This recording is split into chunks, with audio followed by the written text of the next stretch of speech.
Welcome into JacksonSun.com. I am Sun Sports Editor Brandon Shields and sitting here with our high school writer Michael Odom, and Michael is literally about to hit the road for Murfreesboro for this week's state basketball tournaments. It's the boys this week. We don't have any local teams playing in the first day. South Side and Humboldt will both play on Thursday in their quarterfinal games. Humboldt plays in the first game of the day at 10 o'clock against Mount Pleasant. And then Southside will play in the final game of the day, the final quarterfinal game of the whole tournament, against Fulton out of Knoxville at 6:45 at the Murphy Center at MTSU.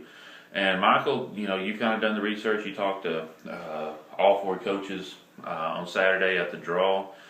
First of all, looking at Humboldt, Mount Pleasant comes in ranked number 3 with just a very few losses. How tough of a matchup is this for Humboldt? I think these are two teams that are very much alike. If you look at the points they scored and points they've allowed, it's fractionally different. I mean, they score about the same average number of points, and they allow about the same number of points. And they're very mirror images of each other in that both of the teams are pretty young. Mount Pleasant has 2 seniors. Humboldt just has 1. Now, Mount Pleasant seniors aren't their 2 big scorers that lead this team and are going to lead this, Mount Pleasant trying to go back to state for the first time in 21 years. But Humboldt, on the other hand, has been to state in 2009 and 2010. Are there any players left over from that 2010 team that's still playing? No. Okay, so there's not a lot of experience, state experience on either team, so that could be interesting dynamic to that game. Now in the AA tournament, Southside plays Fulton. Fulton comes in with probably a good amount of state tournament experience, possibly because they've been a few times over the last few years. They have been. They won state titles in 2008 and 2009. In 2010 and 11, they lost in the quarterfinals to Liberty and to Bolivar. So West Tennesseans are very well acquainted with Fulton. Last year they didn't make the tournament, and talking to Jody Wright, this is a Fulton team that he's not used to bringing up there. Usually his teams are loaded with D1 talent. This one's not. He says that they're about 8-9 deep, and all of them play fairly well. No superstars, and that shows in the fact that Fulton only has 1 player that averages a double figures scoring. Do you see... You have 9 players who are, I guess, average.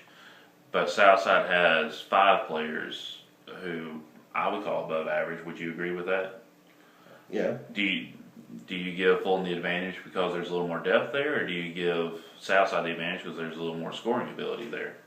Well, Fulton is a very defensive-minded team. They don't allow many points a game. Mm-hmm. I want to say in the 40 range. I think it's 49, yeah. So they don't give up many points, so you're really going to have to score. And on the other hand, you've got Southside, and the fact that they don't rely on just 1 score. All 5 starters right now are averaging in double figures heading into the state tournament. And so I think that's really going to be an advantage to the Southside, is that if 1 player is not having a good game, there are 4 others that can step up and have double-digit scoring. All right. Well, remember Thursday, 10 o'clock, Humboldt is playing Mount Pleasant. And then about 8 or 9 hours later, Southside will be tipping off against Knoxville Fulton in the Class AA tournament. You can follow along here on JacksonSun.com. We'll have quarterly updates. Michael will be tweeting about as often as there's a shot put up during the game. Just follow him at JSWriterMichael on Twitter. You can follow me as well at JSunSports for a few updates as well. Not as many as Michael. And we'll also have updates on JacksonSun.com. Videos, another one like this, kind of recapping how the games went.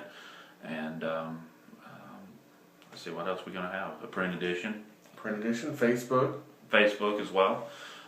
So hopefully we got all our bases covered. You'll be able to keep up with it through us one way or another, and just stay in the loop by keeping on checking with us on JacksonSun.com.